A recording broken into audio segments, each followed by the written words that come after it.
नमो नमः।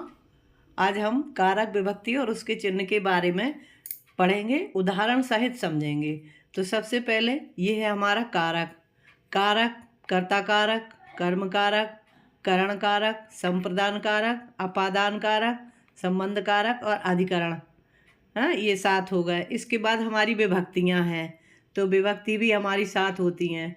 तो ये कर्ता कारक प्रथमा विभक्ति होता है, कर्म कारक द्वितीय विभक्ति होता है, करण कारक तृतीय विभक्ति होता है, संप्रदान कारक चतुर्थी विभक्ति होता है, अपादान कारक पंचमी विभक्ति होता है, संबंध जो है षष्ठी विभक्ति होता है और अधिकरण सप्तमी विभक्ति होता है।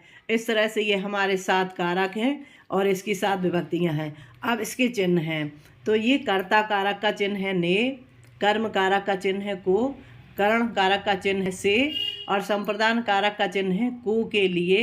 अपादान कारक का चिन्ह है से अलग होना, जैसे वृक्ष से पत्ते गिरते हैं तो ये अलग होना होता है, इसलिए ये इसमें पंचमी आती है। इसके बाद है संबंध के हैं काकी के, नानी ने और रारी रे। इसके बाद है ये अधिकरण कारक, इसके चिन्ह होते हैं मैं, पेपर, अधिकरण। अब इसको हम राम शब्द के रूप के द्वारा समझेंगे। जैसे ये है राम, रामः, रामौ, रामः।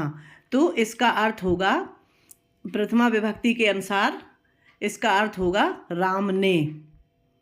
इसी तरह से दूसरा है रामम, रामौ, रामान। तो इसका अर्थ होगा राम को, क्योंकि ये द्वितीय विभक्ति है और द्वितीय विभक्ति का चिन्ह को है। तो इस पूरी लाइन का जो भी अर्थ होगा राम को, राम, दो राम को और बहुत से राम को। तो इसका इसी तरह से तृतीया विभक्ति में रामेण, रामाभ्याम, रामे भी, और इसका अर्थ होगा राम से। ठीक है। चतुर्थी में होगा रामाय, रामाभ्याम, रामेभ्या। रामाय का मतलब राम के लिए, दो राम के लिए, बहुत से राम के लिए। पंचमी में होगा रामात, रामाभ्याम, रामेभ्या, राम से। इसमें होता है अलग होने के लिए होता है, जैसे पेड़ से पत्ते गिरते हैं, या हमने राम से पुस्तक ली, या हमने राम से पेन लिया, तो कोई चीज़ अलग होने में पर पंचमी विभक्ति का प्रयोग होता है और रामात होता है। इसी तरह षष्ठी में होगा रामस्य, राम्यो, रामाणाम, यानी राम का, दो राम का, बहुत से राम का। इसका अर्थ होगा राम का।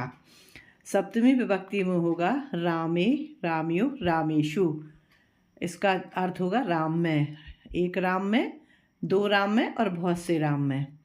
ये सब संबोधन है हे रामः, हे रामौ, हे रामः है। इसमें जो है प्रथमा विभक्ति के समान रूप बनते हैं। इसी तरह से बच्चों हम बालक शब्द का रूप भी बनाएंगे।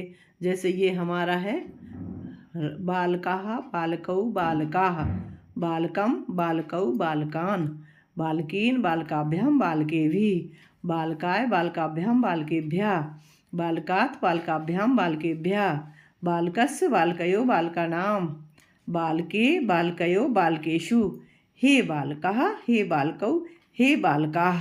इसी तरह से जितने भी अकारांत शब्द के रूप होते हैं वो इसी तरह से हम एक रूप याद करके और उसको कई तरह से बना सकते हैं। ठीक है बच्चों, नमो नमः।